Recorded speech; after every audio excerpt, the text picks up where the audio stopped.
ಇದು ನಿಜಕ್ಕೂ ಅತ್ಯಂತ ಮಹತ್ವದ ಬೆಳವಣಿಗೆ. ಬೂಕರ್ ಪ್ರಶಸ್ತಿ ವಿಜೇತೆ ಕನ್ನಡದ ಹೆಮ್ಮೆಯ ಸಾಹಿತಿ ಬಾನು ಮುಷ್ತಾಕ್ ಈ ಸಲದ ದಸರಾ ಉತ್ಸವ ಉದ್ಘಾಟಿಸಲಿದ್ದಾರೆ. ಈ ಸಂಬಂಧ ರಾಜ್ಯ ಸರ್ಕಾರ ಇವತ್ತು ಅವರಿಗೆ ಅಧಿಕೃತ ಆಹ್ವಾನ ನೀಡಿದೆ.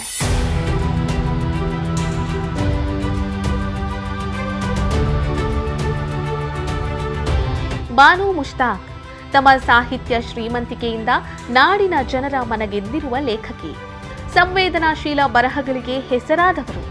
ಅವರ ಹಾರ್ಟ್ ಲ್ಯಾಂಪ್ ಅನ್ನೋ ಕೃತಿಗೆ ಇತ್ತೀಚೆಗಷ್ಟೇ ಬೂಕರ್ ಪ್ರಶಸ್ತಿ ಸಿಕ್ಕಿತ್ತು. ಆ ಪ್ರಶಸ್ತಿಯ ಸಂಭ್ರಮಾಚರಣೆಗಳ ಸಮಯದಲ್ಲೇ ಈ ಸಲದ ದಸರಾ ಉದ್ಘಾಟನೆಗೆ ಅವರನ್ನೇ ಕರೆಯೋದು ಗ್ಯಾರಂಟಿ ಅನ್ನುವ ನಿರೀಕ್ಷೆನೂ ಇತ್ತು. ಸಿದ್ದರಾಮಯ್ಯನವರು ಅದನ್ನ ಸುಳ್ಳು ಮಾಡಿಲ್ಲ. ಅವರ ಆಹ್ವಾನವನ್ನ ಬಾನು ಮುಷ್ತಾಕ್ ಒಪ್ಪಿಕೊಂಡಿದ್ದಾರೆ. ಕೆಲವರು ಸಿದ್ದರಾಮಯ್ಯನವರ ಈ ಆಯ್ಕೆಯನ್ನ ಪ್ರಶ್ನೆ ಮಾಡಬಹುದು. ಯಾರನ್ನೋ ಕೆಣಕ್ಲಿಕ್ಕೆಂದೇ ಈ ರೀತಿ ಮಾಡಿದ್ದಾರೆ ಅನ್ನುವ ಅನುಮಾನಗಳು ಹುಟ್ಟಬಹುದು. ಎಡ ಬಲ ಎರಡೂ ಕಡೆಗಳಿಂದಲೂ ಕೊಂಕುಗಳು, ಪ್ರತಿರೋಧದ ಧ್ವನಿಗಳೂ ಬರಬಹುದು. ಬಟ್ ಸಿದ್ದರಾಮಯ್ಯನವರ ಇಂತಹ ಬೇರೆ ಅನೇಕ ನಿರ್ಧಾರಗಳು ಪ್ರಶ್ನಾರ್ಹವಾಗೇ ಇದ್ರೂ ಈ ವಿಷಯದಲ್ಲಿ ಮಾತ್ರ ಇಟ್ಸ್ ಡಿಫರೆಂಟ್. ಅವರು ತಮ್ಮ ಈ ಆಯ್ಕೆಯ ಮೂಲಕ ತಾವು ಘಳಿಗೆಗೊಮ್ಮೆ ವಿರೋಧಿಸುವ ಸನಾತನ ಪರಂಪರೆಯ ಹಿರಿಮೆಗೆ ಈಗ ತಾವೇ ಕನ್ನಡಿ ಹಿಡಿಯಲು ಹೊರಟಿದ್ದಾರೆ ಅನ್ನಬಹುದು. ಯಾರು ಹೇಗೆ ವ್ಯಾಖ್ಯಾನ ಮಾಡಿದ್ರೂ ದಸರಾ ಅನ್ನುವುದು ಹಿಂದೂ ಪರಂಪರೆ. ಅದನ್ನೀಗ ಬಾನು ಮುಷ್ತಾಕ್ ಉದ್ಘಾಟನೆ ಮಾಡಲಿದ್ದಾರೆ. ಇಂಥದ್ದು ಸಾಧ್ಯವಾಗುವ ಹಾಗೆ ಇರುವುದೇ ಹಿಂದೂ ಧರ್ಮದ ಸನಾತನ ಸಂಸ್ಕೃತಿಯ ಹೆಗ್ಗಳಿಕೆ. ಇಲ್ಲಿ ನಮ್ಮ ದೇವಾನುದೇವತೆಗಳನ್ನ ಯಾರು ಬೇಕಿದ್ರೂ ಪೂಜಿಸಬಹುದು, ಆರಾಧಿಸಬಹುದು. ಯಾರಿಗೂ ಅದು ವರ್ಜ್ಯವಲ್ಲ.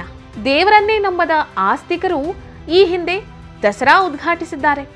ಸನಾತನ ಧರ್ಮದ ಪರಮ ವಿರೋಧಿಗಳು ಇದರಲ್ಲಿ ಭಾಗಿಯಾಗಿದ್ದಾರೆ. ತಾಯಿ ಚಾಮುಂಡಿಗೆ ಪೂಜೆ ಸಲ್ಲಿಸಿದ್ದಾರೆ. ದಸರಾ ಉದ್ಘಾಟನೆಯ ಬಹುಮುಖ್ಯ ಭಾಗ ತಾಯಿ ಚಾಮುಂಡಿಯ ಪೂಜೆ. ಯಾರನ್ನೂ ಎಂದೂ ಯಾರೂ ಆಕ್ಷೇಪಿಸಿಲ್ಲ.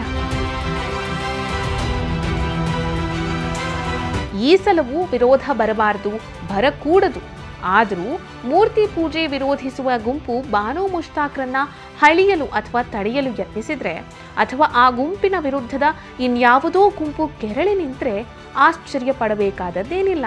ಬಟ್ ಬಾನು ಬದುಕು ನಡೆದು ಬಂದಿರೋದೇ ಇಂತಹ ಸವಾಲುಗಳನ್ನ ಎದುರಿಸಿ. ಮುಸ್ಲಿಂ ಸಮಾಜದ ಆಗು ಹೋಗುಗಳನ್ನ ಚೆನ್ನಾಗಿ ಬಲ್ಲಂತಹ, ಸ್ವತಃ ಅದೇ ಸಮಾಜದಲ್ಲಿ ಜನಿಸಿ ಪುರುಷ ಪ್ರಧಾನ ನಡವಳಿಕೆಗಳನ್ನೆಲ್ಲ ಸ್ವತಃ ಎದುರಿಸಿದಂತಹ ಛಲಗಾತಿ ಬಾನು ಮುಷ್ತಾಕ್. ಮುಸ್ಲಿಂ ಸಮಾಜದ ಹೆಣ್ಣು ಮಕ್ಕಳು ಅನುಭವಿಸುವ ತಾರತಮ್ಯ, ದೌರ್ಜನ್ಯ ಇವುಗಳನ್ನ ಧೈರ್ಯವಾಗಿ ಜಗತ್ತಿನ ಮುಂದೆ ತೆರೆದಿಟ್ಟ ದಿಟ್ಟೆ ಬಾನು ಮುಷ್ತಾಕ್.